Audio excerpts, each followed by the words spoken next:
4월 들어서 시편 말씀을 읽고 있는데 이 시편이 우리에게 우리의 심령을 두드리고 우리가 하나님을 향한 마음과 결심을 시편을 노래하고 찬양하는 저자 그 사람이 처해 있는 여러 상황으로 그대로 데려가 가서 우리 똑같은 노래를 부르게 하는 것에 감사하고 있습니다. 오늘 이 시편의 저자 혹은 표제어가 고라자손의 마스길이라고 쓰여져 있는데 이 표제라는 것은 시편에 등장하는 특별한 제목 같은 것입니다. 그래서 장절로 우리가 요즘은 시편 1편, 2편, 3편 시편에만 장이 아니라 편이라는 그런 이름을 대기도 하는데 이 장과 절, 편, 절 요거 나누는 것은 비교적 후대에 이렇게 있었던 일입니다. 하지만 시편이 처음 쓰여져 있는 두루마기를 봐도 이 표제어는 그대로 있었어요. 그래서 사람들이 여기가 시가 나누어지는 부분이구나 이렇게 생각하기도 했습니다. 이게 왜 중요했냐면 여러분 예전엔 띄어쓰기를 안 했고 모음도 없었고 더군다나 그냥 차례를 쭉 이어서 이렇게 양피지에다가 썼거든요.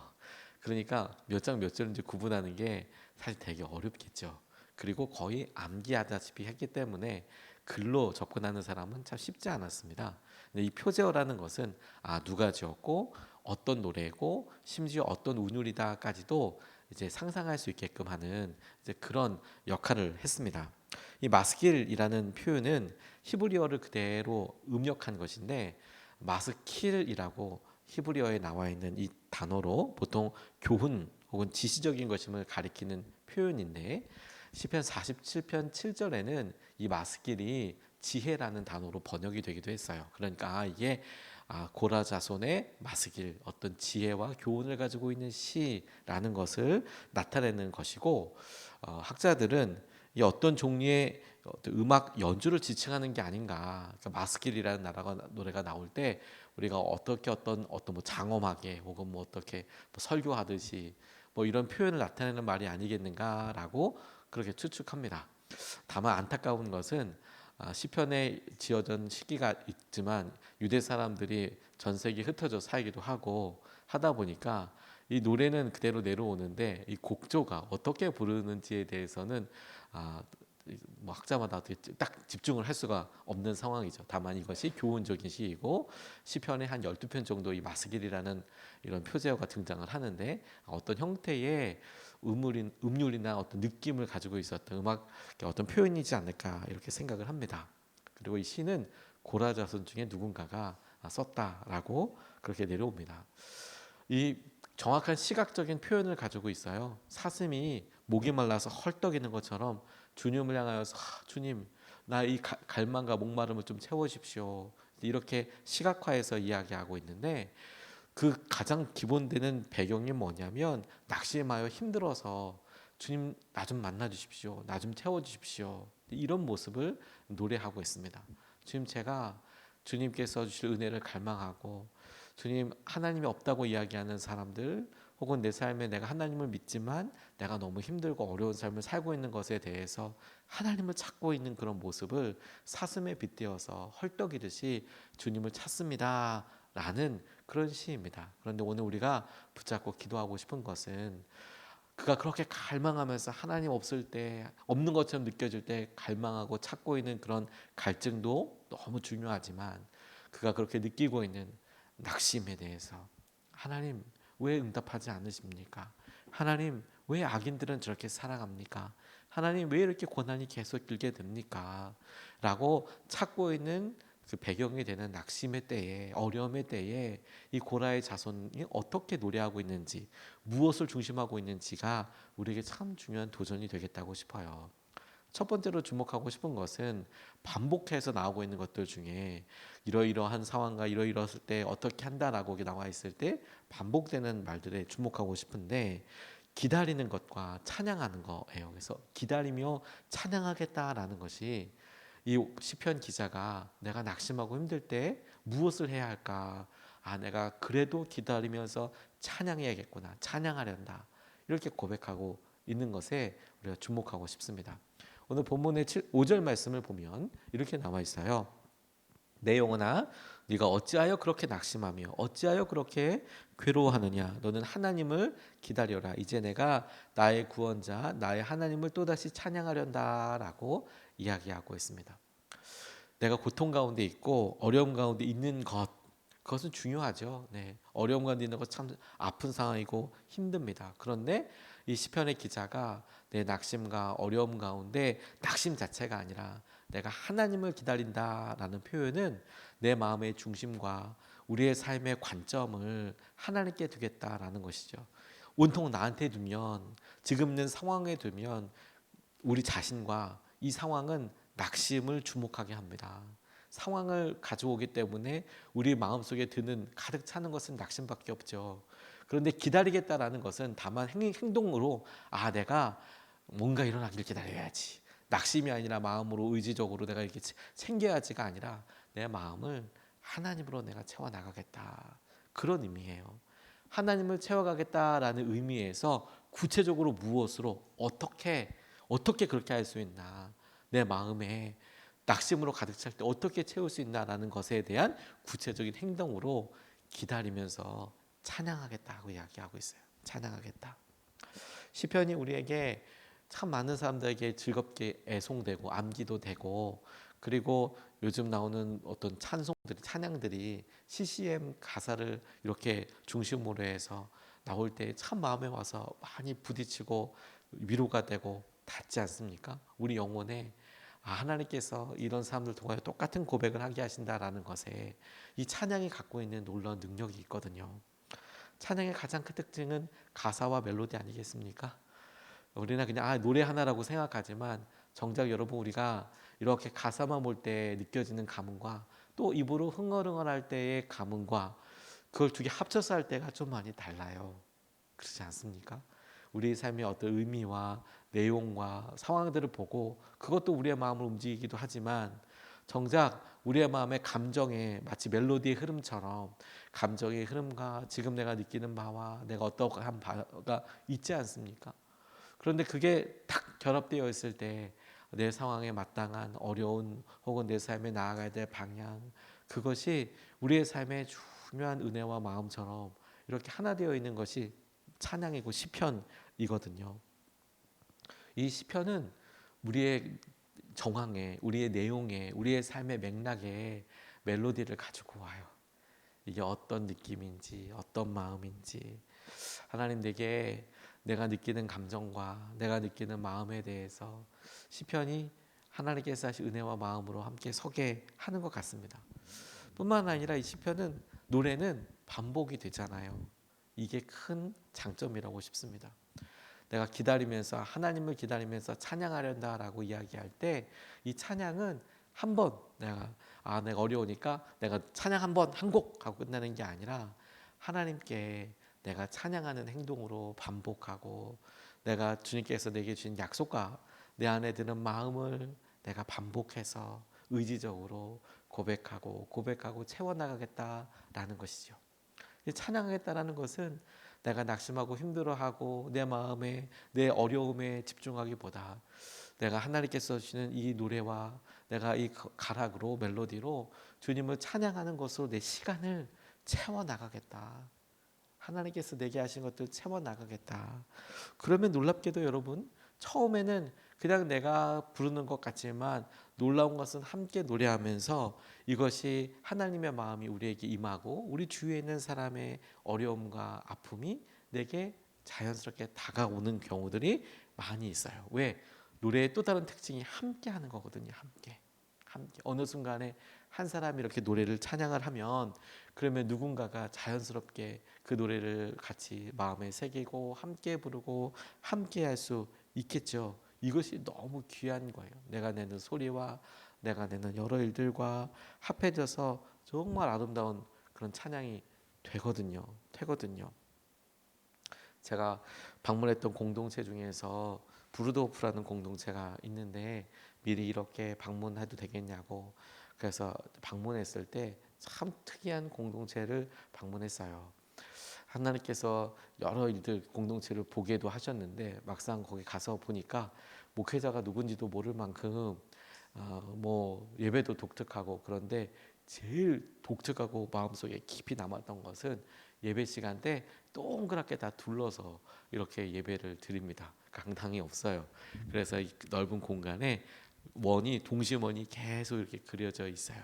그래서 서로 다 마주보고 예배를 드리는 거예요. 어디 앉아도 돼요. 그냥 손님이든 거기 있는 사람이든 자기 자리가 정해져 있는 게 아니고 가운데를 향해서 서로 마주보고 넓은 공간에 이렇게 앉아서 있다가요 찬양을 하기 시작하는 거예요. 그럼 보통 우리는 찬양 인도자가 나와서 뭐 오늘 뭐 빈들의 마른 불같이를 찬양하시죠. 혹은 반주자가 찬양을 하고 그렇게 하지 않습니까? 근데 제가 너무 놀랐던 거 뭐냐면 그런 게 없어요.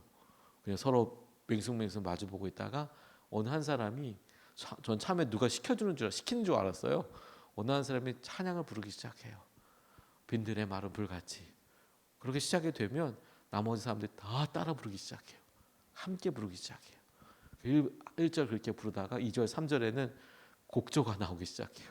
막 그러면서 아름다운 합창이 돼요. 그래서 1절서부터 4절까지 끝나면 노래가 끝나요. 그러면 또 그 암묵같이 조용히 기다리는 시간이 있다가 또 저쪽에서 누가 하나가 시작해요. 그러면 또 찬양이 그렇게 시작돼요. 제가 거기서 나중에 물어봤다니까요. 누가 저 순서 정해 놓는 거냐. 오늘은 김 집사님이 먼저 시작하고 무슨 노래 해? 그다음에 요거 끝나고 나면 오늘 이번 수요일 날은 자기가 좀 찬양해. 그리고 당신이 좀 해. 이렇게 정해 놓는 줄 알았어요. 그게 아니더라고요. 그냥 찬양하고. 근데 그 하나 된다는 것에 너무 놀랐어요. 하나 된다. 아름답게 찬양한다는 거. 그리고 우리 교회가 찬양하고 우리 교회가 어떤 것을 나갈 때 똑같은 그런 마음을 좀 갈망하게 됐어요. 우리가 내가 어려운 신음소리, 슬픈 노래 혹은 기쁨의 노래를 부를 때 우리가 함께 노래하고 함께 찬양하고 함께 하는 곳이 되었으면 좋겠다. 왜냐하면 노래의 특징이 뭐냐면 내가 내 소리를 내지만 거기에 한 소리가 더해지고 한 소리가 더해져서 아름다운 합창이 되잖아요. 우리 삶의 정황은 다르고 우리가 낼 수 있는 목소리도 다르고 그 목소리의 톤도 다르고 내가 할 수 있는 다른 일은 다르지만 하나님께서 보시기에 아름다운 찬양이 합창이 될 수 있겠구나. 오늘 우리가 집중하고 이렇게 보게 될 때 기다리며 찬양한대요. 기다리며 찬양한대요. 하나님으로 채워나가고 오늘 우리의 삶에 낙심이 아니라 하나님께서 함께 하시는 것에 집중해서 그래서 하나님을 향하여 우리가 하나님을 찬양하고 하나님을 높여드리고 하나님을 고백하고 그것을 높여드리고 함께하는 것이 우리의 마음을 낙심에 머물지 않고 하나님께 머물도록 이끌어 가실 거예요. 그게 우리 영혼의 위로가 될 거예요. 뿐만 아니라 우리가 함께 부르고 반복해서 부르는 이 찬양과 이 고백이 우리 교회를 통하여서 하나님이 보시기엔 아름다운 합창이 될 거예요. 하나님께서 이때에만 이 시기에만 우리만 드릴 수 있는 아름다운 찬양이 될 거예요. 우리가 오늘 우리의 삶이 찬양으로 올려드리면 좋겠습니다. 두 번째로 주목하고 싶은 것은 주님을 생각하고 기도한다라는 거예요. 생각하고 기도한다. 6절에서부터 8절까지 말씀이 이렇게 나와 있습니다. 내 영혼이 너무 낙심하였지만 요단 땅과 헤르몬과 미살산에서 주님만을 그래도 생각할 뿐입니다. 주님께서 일으키시는 저 큰 폭포 소리를 따라 기쁨은 기쁨을 부르며 주님께서 일으키시는 저 파도의 물결은 모두가 한 덩이 되어 이 몸을 휩쓸고 지나갑니다. 낮에는 주님께서 사랑을 베푸시고 밤에는 찬송으로 나를 채우시니 나는 다만 살아계시는 내 하나님께 기도합니다 라고 이야기합니다. 하나님을 기다리듯이 낙심으로 오늘 나를 채우는 것을 당연하게 여기지 마십시오.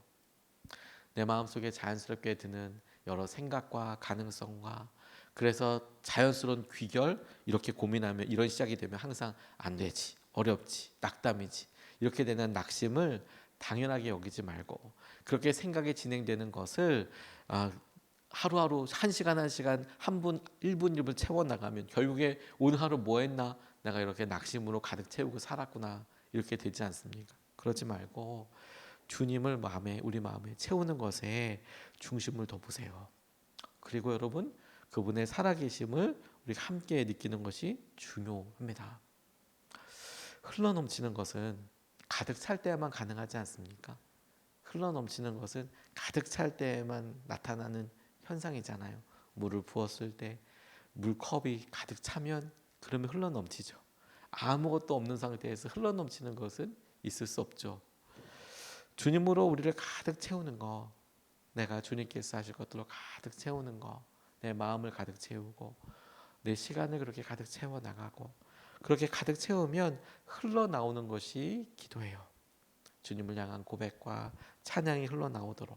그러니까 우리가 마음의 중심을 둬서 그분에게 우리의 중심과 삶을 또 더 보는 것이죠. 그런 의미로 여러분, 오늘 우리가 이렇게 예배하고 또 우리가 온라인으로 이 설교를 듣고 또 함께 할 때 중요한 것은 뭐냐면, 우리가 이 시간을, 이 드리는 이 시간을 하나님으로 채우기로 결정하고 결심하고 순종한 것이죠. 퀄리티 좋은 스타트를 한 거예요. 그런데 여러분, 다만 우리가 예배하고 모여서 교회에서 예배하는 것은 한 1시간 혹은 30분일지 모르지만 오늘 이 시간에 우리가 기도하고 함께하는 이 시작을 오늘 우리가 쭉 끌고 가면서 주님이 나와 함께 하시지. 그 주님은 살아계시고 그 주님은 우리의 기도를 들으시는 분이시지. 이게 살아계신 주님과 우리가 동행하고 함께할 때, 지금 오늘 아무런 염려 걱정이 다 떠오르기 전에, 오늘 어딜 방문하고 누굴 만나고 무엇을 처리하고 이러기 전에 주님께서 주신 첫 번째 마음과 생각으로 오롯이 주님을 집중해서 나아갈 수 있는 좋은 스타트이고 좋은 믿음의 결정이라고 싶습니다. 주님께 기도해요. 고통을 주님께서 일으키시는 큰 폭포 소리, 파도의 물결이라고 표현하는 것이 참 마음에 들더라고요. 주님께서 하시는 거야. 그러니까 큰 파도 소리, 폭포 소리, 파도의 물결, 그게 막 기쁨이 기쁨에서 오고 이렇게 떠올리는 여러 일들을 보면, 도대체 어떤 마음일까? 더 힘들고 어렵고 혹은 무엇을 보고 이렇게 고백했을까 싶은 마음 가운데에서 이렇게 보면 우리 속에도 기쁨이 기쁨처럼 파도의 물결이 온통 나를 하고, 그런데 이 고라의 자손이 시편 저자가 이야기하고 있는 것은 주님께서 그렇게 하신다라고 그렇게 이야기하는 거 아니에요? 주님께서 내 삶의 그런 중요한 의미와 상황을 이끌어 가시고 붙잡아 주시지. 내가 오늘 그분께 중심으로 집중하고 기도하도록, 오늘 하루가 그래서 우리 기도로 찬송으로 가득 차고, 우리가 드리는 그 기도로 인하여서 살아계신 주님께서 우리의 영혼을 위로하여 주시고 붙잡아 주시는 하루가 되시기를 주님의 이름으로 축복합니다. 두 가지 말씀을 나눴어요. 기다리며 찬양하더라. 찬양하면서 하나님께서 하시는 것을 우리가 보더라. 두 번째, 주님을 생각하며 기도하자. 이것을 붙잡고 두 번 나눠서 기도하겠습니다. 오늘 우리는 이 시간을 또 주님 앞에 우리가 드릴 수 있는 이 아침을 기도하는 것으로 혹은 주의 말씀을 듣는 것으로 그렇게 결정한 것 아니겠습니까? 이 선한 결정과 마음에 주님께서 임재하여 주셔서 오늘 우리 마음에서 주님으로 가득 채우게 해주십시오. 오늘 하루가 주님으로 가득 차게 해주십시오. 말씀으로 가득 채우게 해주십시오. 그래서 그 주님을 찬양하게 해주십시오. 그래서 주님께서 하실 일들에 우리가 걱정과 근심으로 채워나가는 것이 아니라 주님만 찬양하고 주의 말씀을 누리게 하여 주십시오. 이렇게 우리가 첫 번째로 같이 함께 기도하시겠습니다.